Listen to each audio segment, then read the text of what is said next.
Welcome to TWS academy. Good morning everyone. আজকে আমরা আলোচনা করব সিডিপি ক্লাস 8 নম্বর ক্লাস নিয়ে। এর আগে আমাদের 7খানা ক্লাস রয়েছে, তোমরা যারা দেখোনি তারা অবশ্যই দেখে নেবে। আমাদের টার্গেট যদি থাকে 24-এর টেট এবং ডব্লিউবিএসআই অর্থাৎ স্কুল ইন্সপেক্টরের ক্ষেত্রে, সেখানে কিন্তু আমাদের সিডিপি একটা গুরুত্বপূর্ণ অংশ এবং সিডিপি একটি গুরুত্বপূর্ণ পার্ট সেখানে। তো আমরা এই সিডিপি ক্লাসে আমরা আলোচনা করব গুরুত্বপূর্ণ 25খানা কোশ্চেন। শুধু তাই নয়, এই কোশ্চেনের সাথে সাথে আমরা বেসিক যে জিনিসগুলো রয়েছে সেগুলো কিন্তু আমরা ধারণা আস্তে আস্তে নেব। কারণ আমরা লক্ষ্য করেছি যে 23-এর টেটের ক্ষেত্রে আমাদের যে লেভেল বা যে ধরনের প্রশ্নগুলো আমরা দেখেছি, সেই প্রশ্নের উত্তর করতে গেলে আমাদের কিন্তু বেসিক থেকেই আমাদের শুরু করতে হবে। চলো শুরু করি। এছাড়া আমাদের টিডব্লিউএস একাডেমি অ্যাপ 2024-এ ব্যাচ খুব তাড়াতাড়ি শুরু হবে। যাদের এখনো পর্যন্ত এই প্লে স্টোর থেকে এটা ডাউনলোড করা নেই তারা অবশ্যই কিন্তু এটা ডাউনলোড করে নেবে। 1 নম্বর দেখো, ভাইগোটস্কির মতে জোন অফ প্রক্সিমাল ডেভেলপমেন্ট কি? আমি আগের সিডিপি তে আমি বলেছিলাম যে জোন অফ প্রক্সিমাল ডেভেলপমেন্ট বা ভাইগোটস্কির যে 3 ধরনের সমস্যার কথা তিনি বলেছিলেন, সেখানে ছিল কিন্তু জোন অফ প্রক্সিমাল ডেভেলপমেন্ট বা বিভিন্ন ধরনের ডেভেলপমেন্ট, যেখানে 3 ধরনের সমস্যা ছিল। একটা ব্যক্তির সমাধান করতে পারে, একটা ব্যক্তি অন্য ব্যক্তির সাহায্য নিয়ে, শিশু অন্য ব্যক্তির বা অন্য এমকেও যাদেরকে বলি আমরা, তাদেরকে সাহায্য নিয়ে সমাধান করতে পারে। আরেকটি হচ্ছে ব্যক্তি কোনোভাবেই ওই সমস্যার সমাধান পারে না। এটা হচ্ছে 2 নম্বর সমস্যা, যেটা হচ্ছে জোন অফ প্রক্সিমাল ডেভেলপমেন্ট, যেটা ব্যক্তি এমকেওদের সাহায্য নিয়ে সাহায্য করতে পারে, মানে সমাধান করতে পারে। এটা কোন ধরনের জোন অফ প্রক্সিমাল ডেভেলপমেন্ট কি? ভালো করে পড়ে তারপর উত্তর করবে। যে বয়স্কদের নির্দেশনার অধীনে শিশুর প্রকৃত এবং সম্ভাব্য বিকাশের স্তররূপে সংজ্ঞায়িত করে, বয়স্কদের নির্দেশনা বিহীন শিশুর প্রকৃত এবং সম্ভাব্য বিকাশের স্তররূপে সংজ্ঞায়িত করে, শুধুমাত্র শিশুর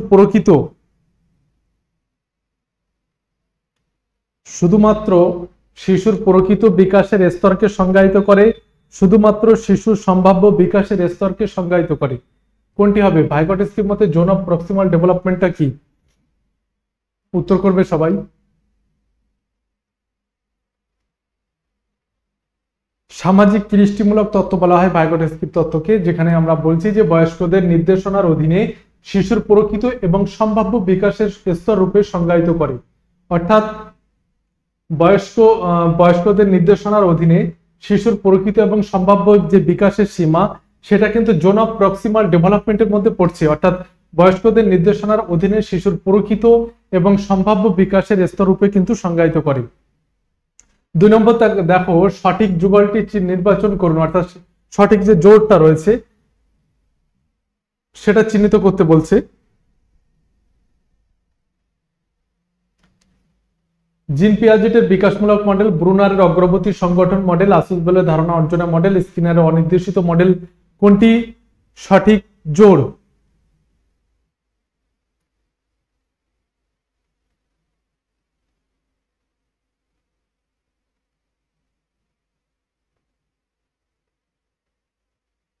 উত্তর কি হবে? দেখো, পিয়াজের বিকাশমূলক মডেল এটা সঠিক জোড়, কিন্তু বাদবাকিগুলো সঠিক নয়। কারণ ব্রুনারের ধারণা অর্জনের মডেল এবং আসুসবেলের অগ্রবর্তী সংগঠন মডেল এটা সঠিক ছিল, কিন্তু এখানে সবই উল্টোপাল্টা করে দেওয়া। যেখানে হচ্ছে পিয়াজের বিকাশমূলক মডেল, এইটাই কিন্তু সঠিক। 3 নম্বর দেখো, অপসারী চিন্তন উপাদানটি কোন তত্ত্বে উল্লেখ করা হয়েছে? অপসারী চিন্তন উপাদানটি কোন তত্ত্বে উল্লেখ করা হয়েছে? যত সম্ভব এর আগে একটা সিডিপিতে আমরা আলোচনা করেছিলাম যে অপসারী চিন্তন কোন উপাদান তত্ত্বে উল্লেখ করা হয়েছে। এখানে রয়েছে, দেখো সবাই উত্তর করতে পারছো কিনা দেখো একবার। অপসারী চিন্তন উপাদানটি কোন তত্ত্বে উল্লেখ করা হয়েছে?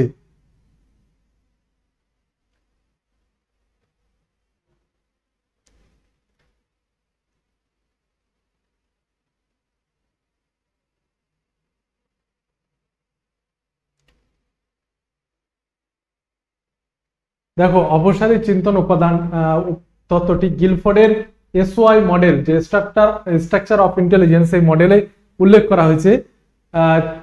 গিলফোর্ডের 3টি মাত্রা, অর্থাৎ বুদ্ধির ক্ষেত্রে 3টি মাত্রার কথা তিনি বলেছিলেন। প্রক্রিয়াগত মাত্রা, অপারেশনাল ডাইমেনশন যেটাকে বলি অপারেশন ডাইমেনশন, বিষয়বস্তু মাত্রা কন্টেন্ট ডাইমেনশন এবং ফলাফলগত মাত্রা প্রোডাক্ট ডাইমেনশনের কথা আমরা বলে থাকি। তিনটি মাত্রার কথা তিনি বলেছিলেন, বারবার মনে রাখবে। আমি কিন্তু এর আগেও সিডিপিতে আমরা আলোচনা করেছিলাম যে গিলফোর্ডের বুদ্ধির এসওয়াই মডেল সম্পর্কে। আমরা প্রক্রিয়াগত মাত্রা, বিষয়বস্তুগত মাত্রা, ফলাফলের মাত্রা, এবং এই প্রক্রিয়াগত মাত্রা 5টি ধরনের হতে পারে, যেমন বোধগম্যতা, স্মৃতি, অভিসারী উৎপাদন যেটাকে আমরা অভিসারী চিন্তন বলি, কনভার্জেন্ট প্রোডাকশন যেটা অভিসারী চিন্তনের সমস্যামূলক পরিস্থিতি থেকে একক সিদ্ধান্ত গ্রহণ, অর্থাৎ একটাই সিদ্ধান্ত গ্রহণ করা অভিসারী চিন্তন, যেটাকে আমরা কনভার্জেন্ট প্রোডাকশন বলে থাকি। এটাকে ইংলিশ নামটা ভালো করে মনে রাখবে। আর একটা যেটা অপসারী উৎপাদন, যেটা ডাইভার্জেন্ট প্রোডাকশন বলি আমরা, যেখানে অপসারী চিন্তনে সমস্যা সমাধানে একাধিক উপায় বের করা যায়, অর্থাৎ একটা সমস্যা সমাধান করতে গিয়ে বিভিন্ন ধরনের উপায় আমরা অবলম্বন করে থাকি। এইটার কথাই বারবার এসছে গিলফোর্ডের এসওয়াই মডেলে। কোনটি মনোযোগের বস্তুগত নির্ধারক নয়? বৈপরীত্য, নতুনত্ব, অভিজ্ঞতা, দীর্ঘস্থায়িত্ব। কোনটি মনোযোগের বস্তুগত নির্ধারক নয়?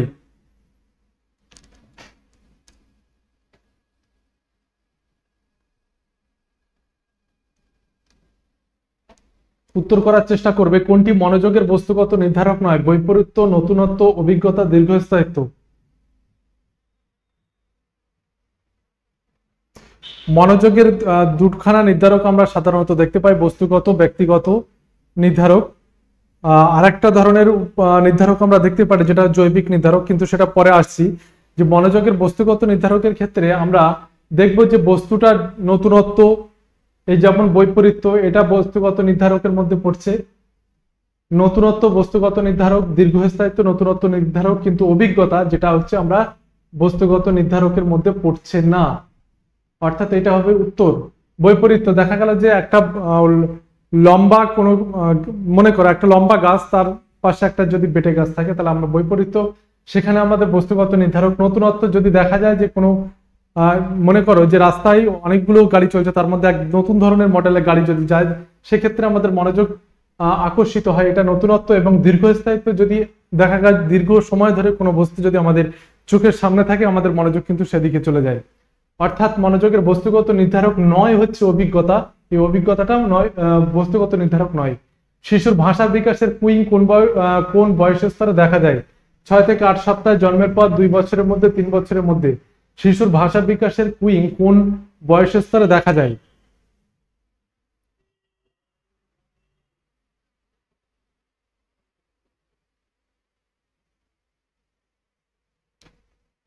কোন বয়স স্তরে দেখা যায়? উত্তর হবে 6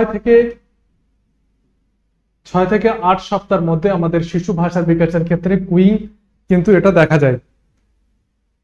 প্রক্ষোভের উৎস হলো প্রবৃত্তি। কে বলেছিলেন যে প্রক্ষোভের উৎস প্রবৃত্তি? প্রক্ষোভ এর উৎস হচ্ছে প্রবৃত্তি, কে বলেছেন?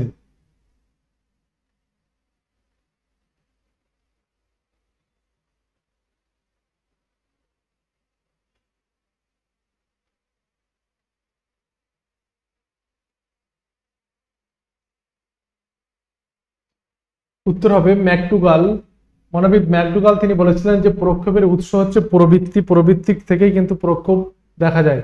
অন্তর্ভুক্তিমূলক শিক্ষায় শিক্ষকের ভূমিকা কোনটি নয়? এখানে ভালো করে লক্ষ্য করবে যে টার্মটা নয় বলেছে, নেগেটিভ চাইছে, অর্থাৎ অন্তর্ভুক্তিমূলক শিক্ষায় শিক্ষকের ভূমিকা কোনটি নয়?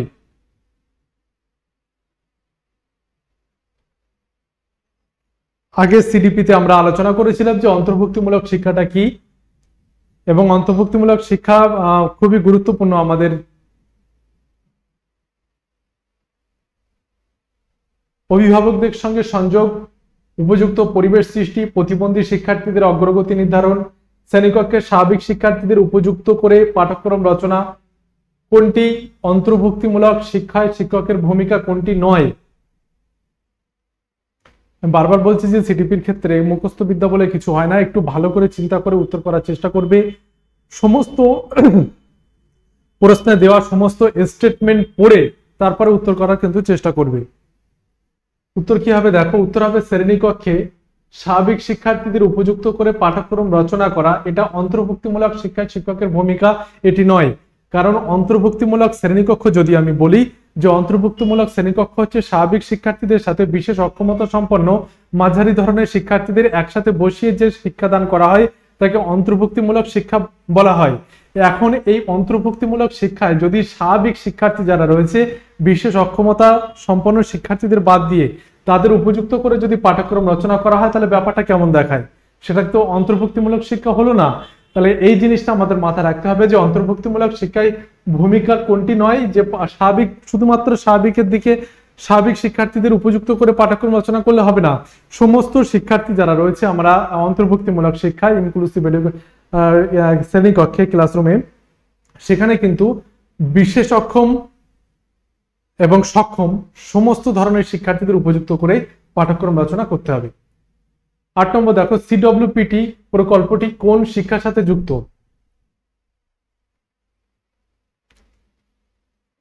সিডব্লিউপিটি প্রকল্প, যেটা ক্লাস ওয়াইড পি টিউটরিং বলি আমরা, কিসের সাথে সম্পর্কযুক্ত? নারী শিক্ষা, দলিত শিক্ষা, অন্তর্ভুক্তিমূলক শিক্ষা, উপরে কোনটি নয়।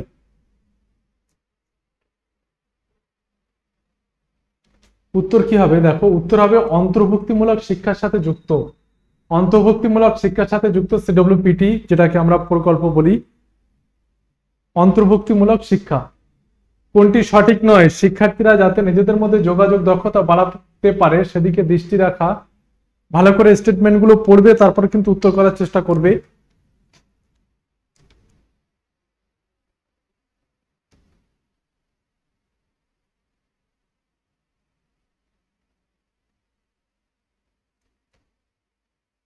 শিক্ষার্থীদের উৎসাহ দিতে হবে, তারা যেন শ্রেণীকক্ষে প্রশ্ন না করে। এটা তো কোনোভাবেই সম্ভব নয়। খুব সামান্য সফলতা পেলেও শিক্ষার্থীকে অভিনন্দন জানাতে হবে। শিক্ষার্থীদের স্বাধীনভাবে কাজ করার সুযোগ দিতে হবে। কোনটি সঠিক নয় কি চাইছে আগে ভালো করে লক্ষ্য করে দেখবে যে কোনটি এর মধ্যে কোনটি সঠিক নয়। শিক্ষার্থীরা যাতে নিজেদের মধ্যে যোগাযোগ দক্ষতা বাড়াতে পারে সেদিকে দৃষ্টি দেওয়া, এটা সঠিক। শিক্ষার্থীদের উৎসাহ দিতে হবে, তারা যেন শ্রেণীকক্ষে প্রশ্ন না করে। এটা আবার কেমন কথা? এটা কিন্তু উত্তর হবে, এটাই কিন্তু উত্তর হবে। এখানে কি চাইছে ভালো করে লক্ষ্য করে দেখবে যে কোনটা সঠিক নয়, তাহলে এটা সঠিক নয়। বাদ বাকিগুলো কিন্তু সঠিক সবই। খুব সামান্য সফলতা পেলেও শিক্ষার্থীদের অভিনন্দন জানানো, শিক্ষার্থীদের স্বাধীনভাবে কাজ করার সুযোগ করে দেওয়া।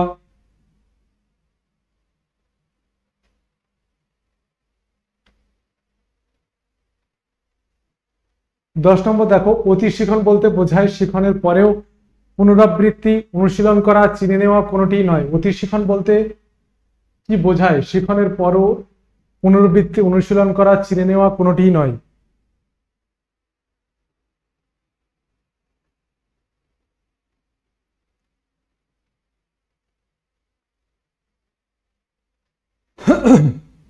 অতি শিখন বলতে মানে অতি শিখনের ফলে যে শিখনের পরেও অনুশীলন করা, এটাকে আমরা অতি শিখন বলে থাকি। শিখন মানে হচ্ছে যে অভিজ্ঞতার প্রভাবে মানুষের আচরণের যে পরিবর্তন হয় তাকে আমরা শিখন বলি, যে অভিজ্ঞতার প্রভাবে মানুষের মধ্যে পরিবর্তন।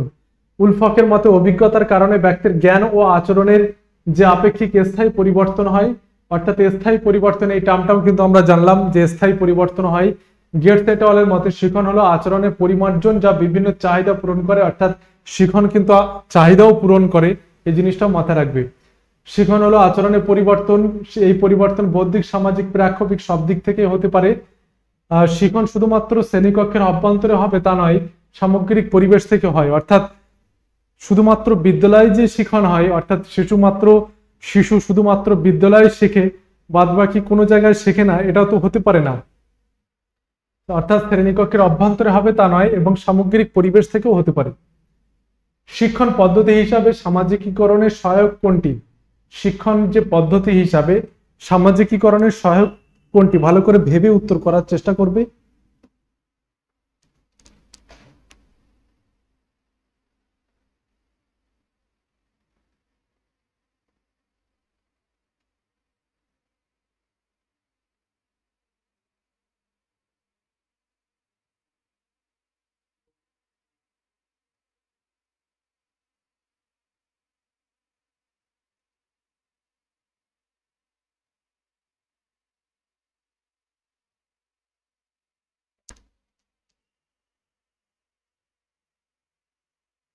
উত্তর কি হবে? দেখো, শিক্ষণ পদ্ধতি হবে সামাজিকীকরণের সহায়ক হচ্ছে প্রকল্প পদ্ধতি। প্রকল্প পদ্ধতির মাধ্যমে কি হয় ভালো করে লক্ষ্য করো, যে প্রকল্প পদ্ধতিটাই কেন সামাজিকীকরণের সহায়ক।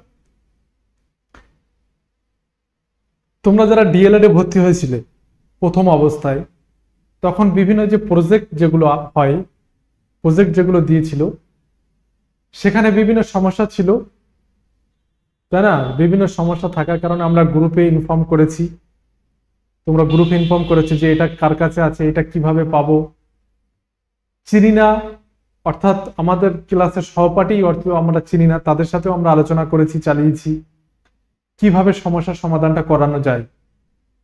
এইভাবে এইটার যে প্রকল্প, এই প্রকল্প বিভিন্ন সমস্যার সমাধান খুঁজতে গিয়ে বিভিন্ন মানুষের সাথে, শ্রেণীকক্ষের বিভিন্ন মানুষের সাথে, যাদেরকে আমরা চিনিও না, তাদের সাথেও কিন্তু আমাদের মিথস্ক্রিয়া করতে হচ্ছে, অর্থাৎ পরিবেশটা নিজের আয়ত্তের মধ্যে রাখতে হচ্ছে।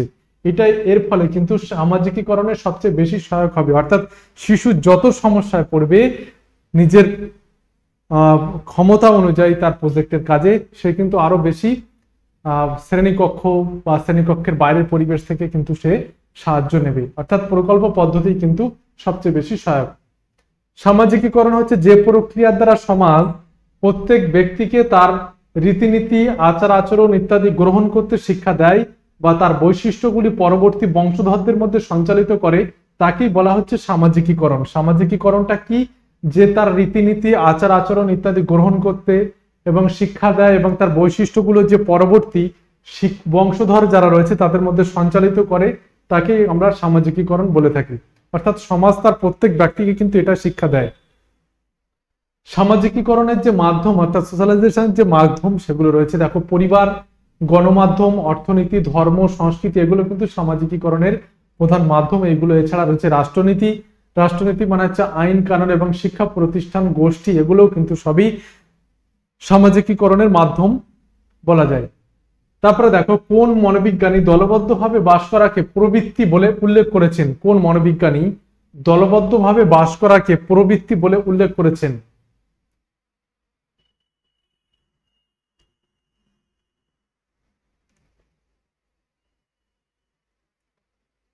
দলবদ্ধভাবে বাস করাকে প্রবৃত্তি বলে উল্লেখ করেছেন উইলিয়াম ম্যাকডুগাল। তিনি দলবদ্ধভাবে বাস করাকে প্রবৃত্তি বলে উল্লেখ করেছেন। 13 নম্বর দেখো, নিচের কোন পাঠ্যক্রমিক কার্যাবলী সামাজিকীকরণে সাহায্য করে?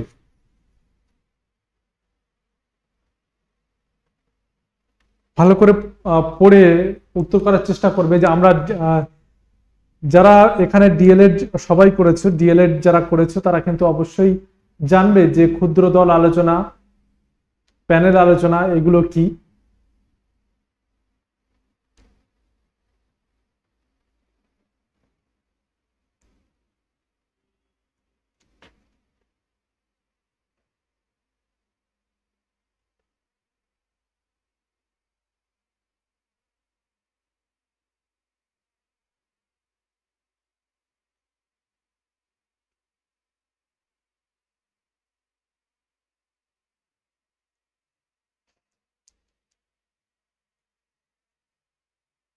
উত্তর কি হবে? দেখো, উত্তর হবে উপরের সবগুলি।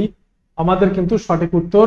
সমবয়সীদের সঙ্গে বিষয় সম্পর্কে আলোচনা করা, পাঠ্যক্রমিক এই যে পাঠ্যক্রমিক কার্যাবলী, এগুলো কিন্তু সামাজিকীকরণের সহায়তা করে, সামাজিকীকরণের সাহায্য করছে। অর্থাৎ পাঠ্যক্রমিক কার্যাবলী যেটা সমবয়সীদের সঙ্গে আলোচনা, ক্ষুদ্র দল আলোচনা, ক্ষুদ্র ক্ষুদ্র ছোট ছোট দলে ভাগ করে যে আমরা আলোচনা করছি সেটাও কিন্তু হতে পারে। আর একটা হচ্ছে যে প্যানেল আলোচনা, প্যানেল আলোচনার মাধ্যমে কিন্তু এটা হয়। এগুলো 14 নম্বর দেখো, গার্ডেনারের তত্ত্বে কোন বুদ্ধির সাহায্যে ব্যক্তির নিজের ক্ষমতা বা দুর্বলতা সম্পর্কে সচেতন হয়? খুবই গুরুত্বপূর্ণ প্রশ্ন।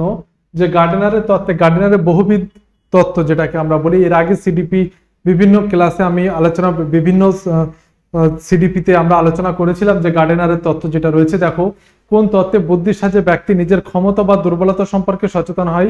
গতি ও শারীরবৃত্তীয় বুদ্ধি, অন্তঃব্যক্তি বুদ্ধি, আন্তঃব্যক্তি বুদ্ধি, প্রকৃতিগত বুদ্ধি।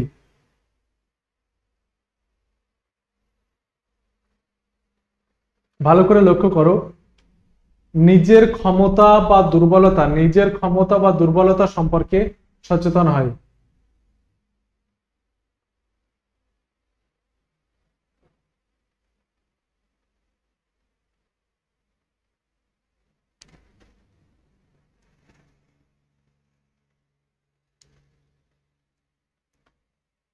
উত্তর কি হবে? দেখো উত্তর হবে অন্ত ব্যক্তি বুদ্ধি।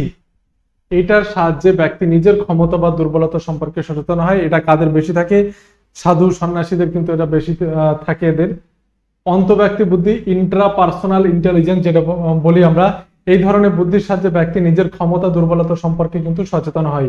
এবং আন্তঃব্যক্তি বুদ্ধি যেটা কি আমরা ইন্টার পার্সোনাল ইন্টেলিজেন্স, যেটা এই বুদ্ধির সাহায্যে ব্যক্তি অন্যকে বুঝতে পারে, যেমন শিক্ষক শিক্ষিকা, কাউন্সিলর, মনোবিদ, হ্যাঁ রাজনীতির যে নেতারা রয়েছে তারাও কিন্তু এই আন্তঃব্যক্তি বুদ্ধির অধিকারী, কারণ অন্য ব্যক্তিকে বুঝতে সাহায্য করে, যেমন শিক্ষক শিক্ষিকা, কাউন্সিলর, মনোবিদ।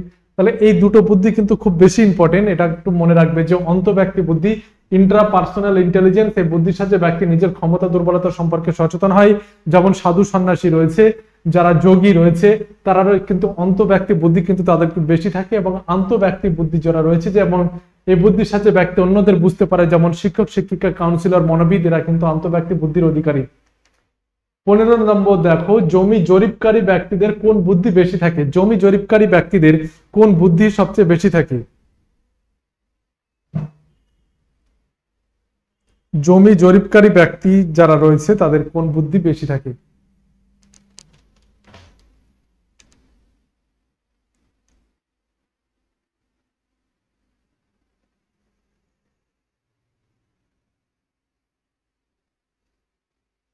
উত্তর করবে দেখো, জমি জরিপকারী ব্যক্তিদের সবচেয়ে বেশি থাকে যেটা হচ্ছে স্থানিক বুদ্ধি, অর্থাৎ স্থান সম্পর্কে বুদ্ধি কিন্তু তাদের বেশি থাকে।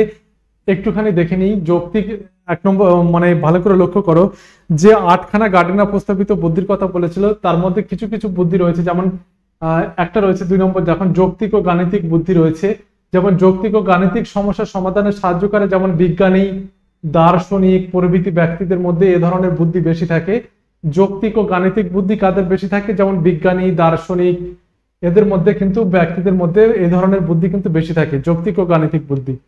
স্থানিক বুদ্ধি যেটাকে আমরা এখনই উত্তর করলাম যে স্পেশিয়াল ইন্টেলিজেন্স, যেটাকে স্থান সম্পর্কীয়, স্থান সংক্রান্ত ধারণা মানসিক দিক দিয়ে প্রকাশ করতে পারে, যেমন চিত্রশিল্পী, বাস্তুকর, নাবিক, এদের এ ধরনের বুদ্ধি থাকে বেশি। যেমন স্থানিক বুদ্ধি যে মানসিক দিক দিয়ে প্রকাশ করতে পারে, যেমন স্থান সংক্রান্ত, যেমন চিত্রশিল্পী মানে কতটা জায়গা লাগবে, বাস্তুকর, বাস্তুবিদ যারা হয়, নাবিক যারা হয়, যেখানে জমি জরিপকারী যেটা আমরা এক্ষুনি উত্তর করলাম, এটাও হতে পারে, তাদের স্থানিক বুদ্ধি বেশি থাকে। আর একটা দেখো গতীয়,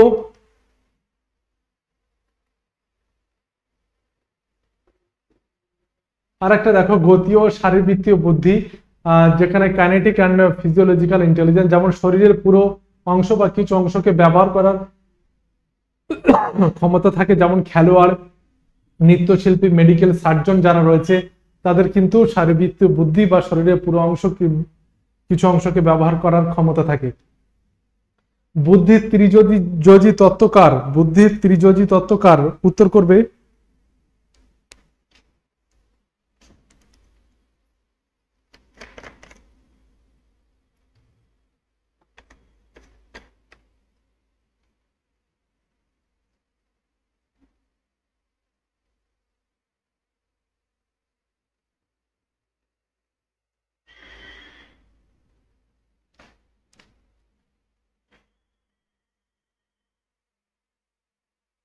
বুদ্ধির ত্রিযোজি তত্ত্ব।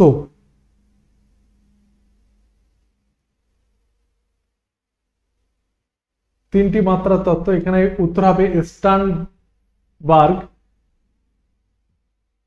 ত্রিযোজি তত্ত্ব। সৃষ্টিমূলকভাবে চিন্তা করতে, নতুন সমস্যায় অভিযোজন করতে উদ্বুদ্ধ করে স্টার্নবার্গের তত্ত্বের কোন উপাদান?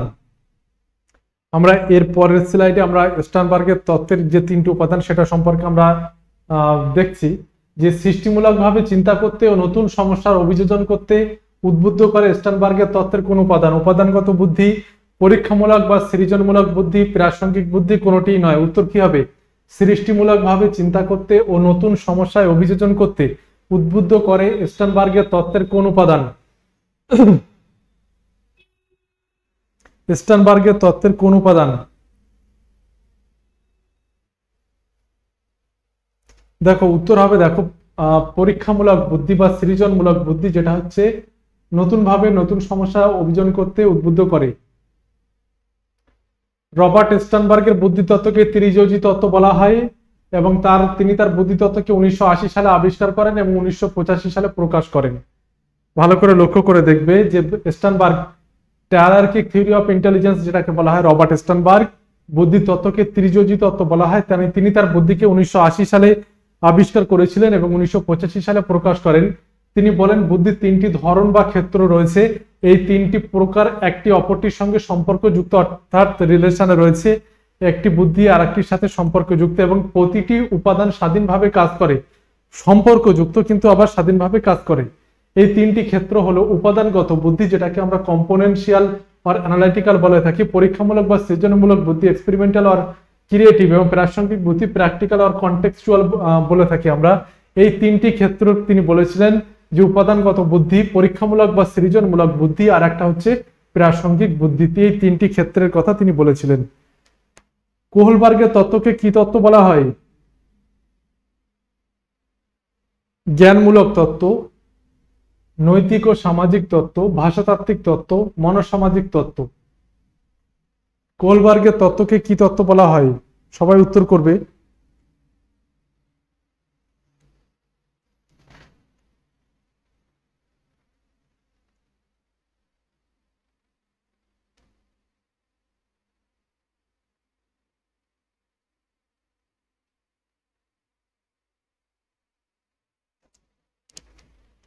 দেখো, কোহলবার্গের তত্ত্বকে বলা হয় নৈতিক ও সামাজিক তত্ত্ব, অর্থাৎ সমাজের পরিপ্রেক্ষিতে তিনি নৈতিকতাকে বিচার করেছেন এবং সেভাবে তিনি ভাগ করেছিলেন। প্রতিটি তিনখানা স্তরের কথা বলেছিলেন, প্রতিটি স্তরে দুটি করে পর্যায়ের কথা তিনি বলেছিলেন। যে কোহলবার্গের তত্ত্বকে বলা হয় নৈতিক ও সামাজিক তত্ত্ব, অর্থাৎ কোনটা ভালো কোনটা মন্দের বিচার পুরোপুরি মানুষের একদম ছোট থেকে একদম বড় বয়স পর্যন্ত যেগুলোর উপর নির্ভরশীল সে সম্পর্কে তিনি আলোচনা করেছিলেন। এই জন্য তার কোহলবার্গের এই যে তত্ত্ব তাকে বলা হয় নৈতিক ও সামাজিক তত্ত্ব, অর্থাৎ সমাজকে নিয়েই কিন্তু কোহলবার্গের নৈতিক তত্ত্বটা গড়ে উঠেছিল। দেখো, আমাদের ফাউন্ডেশন 3.0 ব্যাচ শুরু হয়েছে, কম্বাইন্ড ব্যাচ, যেটাকে আমরা কম্বাইন্ড ফাউন্ডেশন ব্যাচ বলে থাকি। যারা ডব্লিউবি টেট ছাড়াও অন্যান্য পরীক্ষার জন্য প্রস্তুতি নিচ্ছ তাদের জন্য উপযোগী, ডব্লিউবিপি, কেপি এবং পিএসসি, রেল, এসএসসির জন্য উপযোগী। যারা নতুন রয়েছে তারা কিন্তু অবশ্যই আমাদের এই ব্যাচে যুক্ত হয়ে ক্লাস কিন্তু করতে পারো। সমস্ত বিষয়ের অধ্যায় ভিত্তিক ক্লাস এবং প্লাস মক টেস্টের ব্যবস্থা কিন্তু আমাদের এখানে আমাদের এডুকেটররা রয়েছেন এবং তারা কিন্তু সবাই খুব যত্ন সহকারে কিন্তু ক্লাস নিচ্ছেন। 19 নম্বর দেখো, 8 বছরের একটি বাচ্চা ব্লক মেলানো গেম খেলছে এবং নিজেই নিজের সাথে কথা বলছে, এটি কি ধরনের কথন? 8 বছরের একটি বাচ্চা 8 বছরের একটি বাচ্চা ব্লক মেলানো গেম খেলছে এবং নিজেই নিজের সাথে কথা বলছে, এটা কি ধরনের কথন?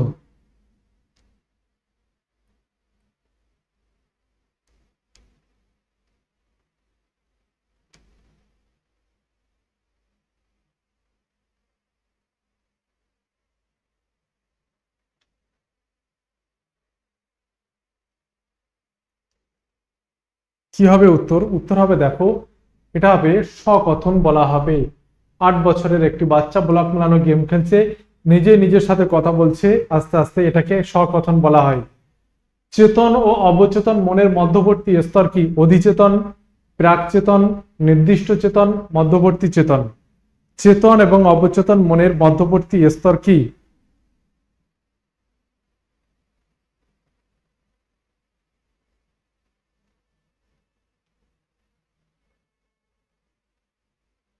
উত্তর করবে সবাই। উত্তর হবে, দেখো, প্রাক চেতন হচ্ছে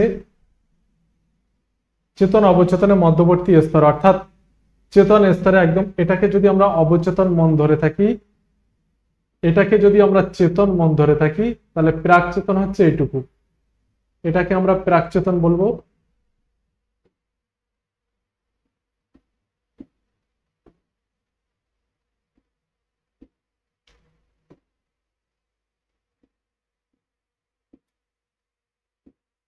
এটা প্রাক চেতন, এটাকে বলবো চেতন, এবং সবচেয়ে বড় যে ব্যাপারটা সেটাকে আমরা অবচেতন বলি। 21 নম্বর দেখো, নিচের কোনটি সঠিক নয়? ব্যক্তিত্ব আচরণের নির্ধারক, ব্যক্তিত্ব সহজাত, ব্যক্তিত্ব মোটামুটি স্থায়ী, ব্যক্তিত্বে লিঙ্গ পার্থক্য দেখা যায়, নিচের কোনটি সঠিক নয়? এখানে নয় চেয়েছে, ভালো করে লক্ষ্য করে তারপর উত্তর করার চেষ্টা করবে।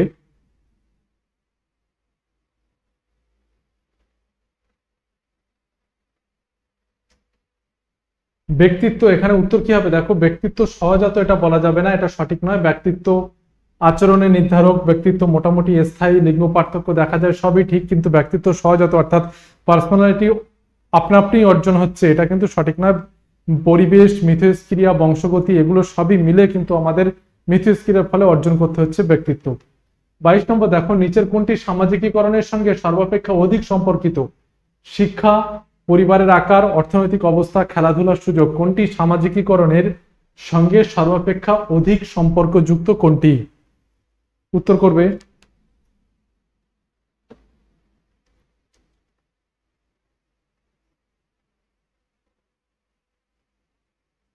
উত্তর হবে দেখো খেলাধুলার সুযোগ, যেটা আমরা বলছি সেটা হচ্ছে সামাজিকীকরণের সঙ্গে অধিক সম্পর্কযুক্ত হচ্ছে খেলাধুলার সুযোগ। 23 নম্বর দেখো, এরিকসন অহম সত্তার সঙ্গে কিসের সংঘাতের ফলে দ্বন্দ্ব তৈরি হয় বলেছেন? এরিকসনের তত্ত্ব আমরা যখন পড়বো তখন আমরা দেখবো যে মানে কিসের সংঘাতের ফলে দ্বন্দ্ব তৈরি হয়।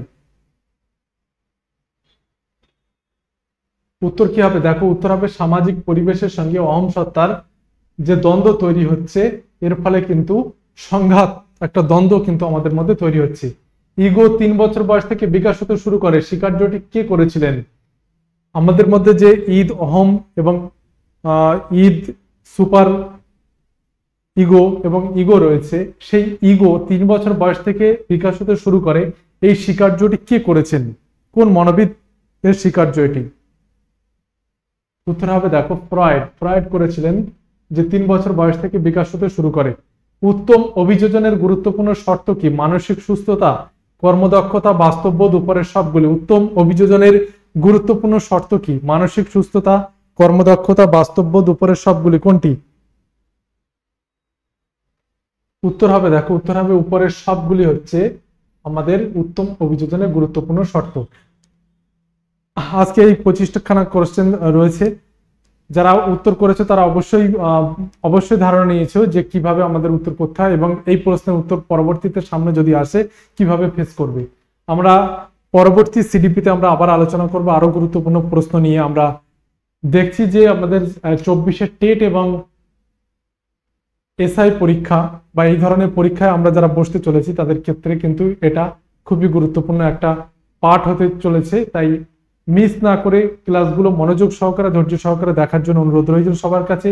আবার পরবর্তী সিডিপি যেটা রয়েছে সেগুলোতে আমরা পরবর্তীতে আমরা অন্যান্য টপিকগুলো নিয়ে আমরা আলোচনা করব। এইভাবে আমরা প্র্যাকটিস কিন্তু চালাতে থাকবো।